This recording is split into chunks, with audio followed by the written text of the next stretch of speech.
Hi friends, அஸ்ஸலாமு அலைக்கும். இன்னைக்கு நம்ம இந்த வீடியோவில் என்ன பார்க்க போகிறோம்? கர்நாடகா ஸ்டைல் கோழி பஜ்ஜி பார்க்க போகிறோம். இன்னைக்கு இஃப்தாருக்கு இதுதான் செஞ்சோம். ரொம்ப ஈஸியான மெத்தடு, ரொம்ப ஈஸியாக செஞ்சிடலாம். இப்போ இந்த ரெசிபியை எப்படி செய்யலாம்னு பார்க்கலாம் வாங்க.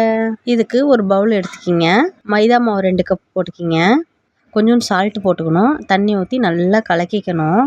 நல்லா கெட்டி பார்த்து கலக்கிங்க. ரொம்ப கெட்டியாகவும் இல்லாமல் ரொம்ப தண்ணியாகவும் இல்லாமல் ஓரளவுக்கு கலக்கிக்கிங்க.